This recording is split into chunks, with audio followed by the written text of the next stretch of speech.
Hello साथीहरुको तपाईहरु पनि कतारमा बस्नुहुन्छ अनि तपाईहरु CBQ मोबाइल एप्लिकेसनबाट कतारमा आफ्नो साथीलाई या कसैलाई पैसा ट्रान्सफर गर्न चाहनुहुन्छ भने तपाईहरु सिम्पली अहिले गर्न सक्नुहुन्छ किनभने पहिला यो CBQ मोबाइल एप्लिकेसनमा कमर्सियल बैंकको यो मोबाइल बैंकिङमा अपडेट थिएन। अहिले अपडेट आएको छ। तपाईहरु सिम्पली आफ्नो मोबाइल बैंकिङलाई युज गरेर आफ्नो मोबाइलबाट कतारको कुनै ठाउँमा तपाईहरु आफ्नो साथीलाई कसैलाई पैसा इजिली ट्रान्सफर गर्न सक्नुहुन्छ। कतारी रियाल जति चाहे त्यति गर्न सक्नुहुन्छ।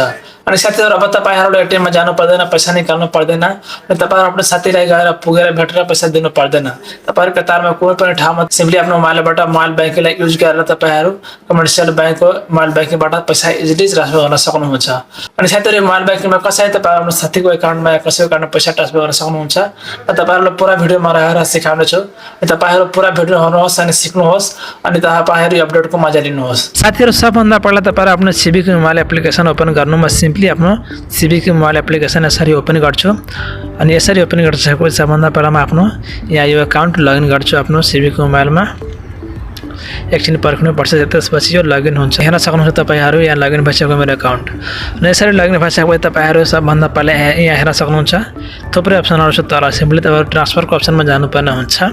म सिम्पली यहाँ ट्रान्सफरको अप्सनमा जान्छु अनि यसरी आइसकेपछि तपाईहरु हेर्न सक्नुहुन्छ सबै यहाँ इन्टरनेशनल ट्रान्सफर पनि यहाँ दिएको छ। हेर्न सक्नुहुन्छ यहाँ इन्डिया, नेपाल, बंगलादेश इन्टरनेशनल तपाईहरु ट्रान्सफर गर्न सक्नुहुन्छ। अनि म तपाईहरु आज कुरा गर्छु लोकलको पे टु पे कार्डमा। तपाईहरु हेर्न सक्नुहुन्छ अप्सन दिएको छ pay card to pay card transfer. तपाईहरु हेर्न सक्नुहुन्छ यो अप्सन थिएन पहिला, अहिले लोकल ट्रान्सफर भनेर तपाईहरु हेर्न सक्नुहुन्छ यहाँ अप्सन आएको छ अनि pay card to pay card transfer.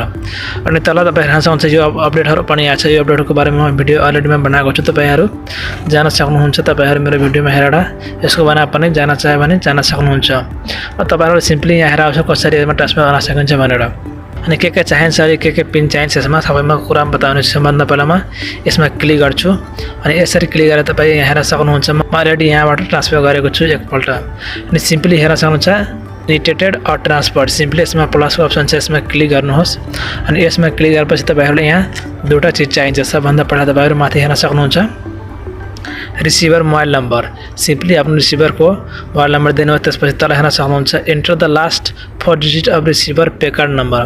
तपाईले जसको एटीएममा जसको एकाउन्टमा पैसा ट्रान्सफर गर्न चाहनुहुन्छ त्यसको एटीएममा कोड हुन्छ, पे कार्ड कोड हुन्छ, नम्बर लास्टको 4 वटा कोड यहाँ तपाईहरुले दिनुपर्ने हुन्छ। त्यसपछि यहाँ रिसिभरको नम्बर सिम्पली म दिएर ट्रान्सफर गरेर हेराउँछु तपाईहरुलाई। सिम्पली म यहाँ आफ्नो साथीको यहाँ मोबाइल नम्बर दिन्छु अनि साथीहरु तपाई हेर्न सक्नुहुन्छ म यहाँ आफ्नो साथीको नम्बर दिइसक्यो जसको कारणमा पैसा ट्रान्सफर गर्छु। त्यसपछि तपाईहरु तल हेर्न सक्नुहुन्छ यहाँ तपाईले भन्ने अनुसार तपाईले त्यसको पे कार्डको लास्टको 4 वटा डिजिट कोड यहाँ हाल्नु पर्ने हुन्छ। म सिम्पली यहाँ 4 वटा डिजिट कोड हाल्छु अनि यो सबै हालिसकेपछि दुईटा हालिसकेपछि तपाईले सिम्पली यहाँ तल हेर्न सक्नुहुन्छ सबमिटको अप्सन छ। यो सबमिटको अप्सनमा तपाईहरु क्लिक गरेपछि यहाँ पेज खुल्छ। म सिम्पली यसमा क्लिक गर्छु, हेर्न सक्नुहुन्छ ओके। सिम्पली ओके गर्नुहोस् अनि यसरी ओके गरिसकेपछि तपाई हेर्न सक्नुहुन्छ तपाईको जसको एकाउन्ट हुन्छ त्यसको बेनिफिसियरी नेम भनेर आउँछ, त्यसको नाम यहाँ आउँछ। यसरी पेज खुलिसकेपछि तपाईहरु यहाँ के गर्नुपर्ने हुन्छ म सबै कुरा बताउँछु। त्यसभन्दा पहिला यो यहाँ इन्फर्मेसन परिहाल्नु। तपाई यहाँ हेर्न सक्नुहुन्छ maximum amount you can transfer in कताई 1000 सम्म तपाईहरु यहाँबाट पैसा ट्रान्सफर गर्न सक्नुहुन्छ। अनि 1 महिनामा तपाईहरु 5 पल्ट यहाँबाट ट्रान्सफर गर्न सक्नुहुन्छ साथीहरुको एकाउन्टमा कसैको एकाउन्टमा। अनि सबैभन्दा पहिला यहाँ हेर्न सक्नुहुन्छ कतारी यहाँ अमाउन्ट हाल्नु पर्छ। कति अमाउन्ट हाल्नु चाहनुहुन्छ तपाईहरु सिम्पली म ट्रान्सफर गरेर हटाउँछु आफ्नो इच्छाले यहाँ 20 हालेर हेराउँछु। त्यसपछि यहाँ सिलेक्ट गर्नुपर्ने हुन्छ एकाउन्ट। यसमा सिलेक्ट गरिसकेपछि सिम्पली तपाईहरु यहाँ सबमिटको अप्सन छ। सिम्पली तपाईहरु सबमिटको अप्सनमा क्लिक गर्नुहोस् अनि यसरी क्लिक गरेपछि यहाँ चेक गर्नको लागि कन्फर्मको अप्सन आउँछ। तपाईहरु सिम्पली सबै कुरा चेक गरिहाल्नुस् अनि त्यसपछि यहाँ कन्फर्मको अप्सनमा क्लिक गर्नुहोस्। यसमा क्लिक गर्छु अनि यसरी क्लिक गरेपछि एकछिन रुक्नु पर्छ यो।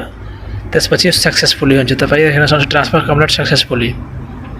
यसरी तपाई हेर्न सक्नुहुन्छ त्यसपछि हो ट्रान्सफर भएको छ भने तपाईहरु साथीले यहाँबाट शेयर पनि गर्न सक्नुहुन्छ इमो व्हाट्सएप द्वारा। यसरी हेर्न सक्नुहुन्छ अनि यसलाई ब्याक हुन्छु म ट्रान्सफरको अप्सनमा आउँछु। तपाईहरु यहाँबाट हिस्ट्री पनि हेर्न सक्नुहुन्छ। सिम्पली ट्रान्सफर हिस्ट्रीमा गएर तपाईले ट्रान्सफर गरेको छ भनेर हेराउन सक्नुहुन्छ।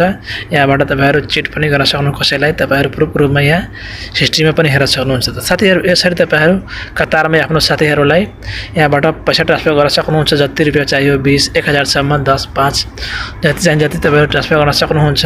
अनि साथीहरु तपाईहरुलाई यो CBQ मोबाइल एप्लिकेसनको अपडेट कस्तो लाग्यो? मलाई त धेरै राम्रो लाग्यो। मेरो लागि साथीहरुमा कसैलाई ट्रान्सफर चाहियो भने 5-10 यसरी ट्रान्सफर पनि गर्न सक्नुहुन्छ सिम्पली आफ्नो एकाउन्टबाट। अनि साथीहरु आजको लागि यही भिडियो थियो। भिडियो राम्रो लाग्यो भने भिडियोलाई लाइक गरिदिनु, मेरो च्यानललाई सब्स्क्राइब गरिदिनु। म यस्तै भिडियोहरु ल्याउँदै गर्छु।